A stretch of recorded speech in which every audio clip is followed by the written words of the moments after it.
Assalamualaikum warahmatullahi wabarakatuh. Dan sebab dia bertemu lagi saya Zazah. Kali ini Zazah bersama-sama sambil cerita di Old Town White Coffee. Tadi dah buat, sementara buat video lah untuk video kami sementara menunggu makanan. Tapi sekarang makanannya sudah sampai. Ini makanan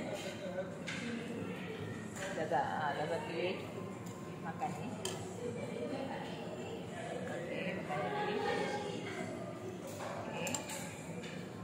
Kuah ni nak rasa kuah sup dia.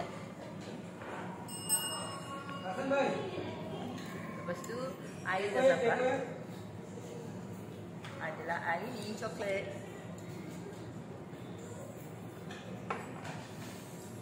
Macam suami pula dia hazelnut.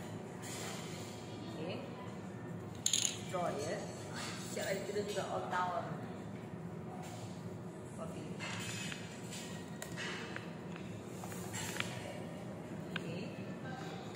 Lain kami, orang-orang lain juga berada.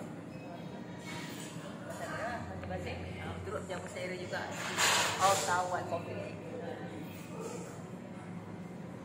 Dan di samping kami juga ada gambar permulaan Old Town White Coffee ini bermula.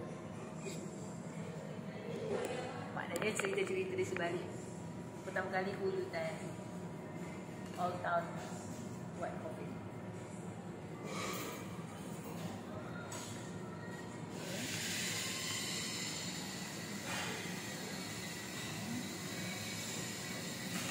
Nampaknya suami selera makan. Makanan ni mana tu? Okeylah.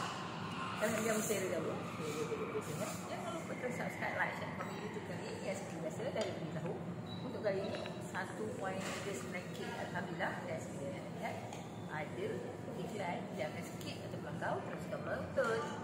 Okey, kami nak jam seret di Old Town White Coffee.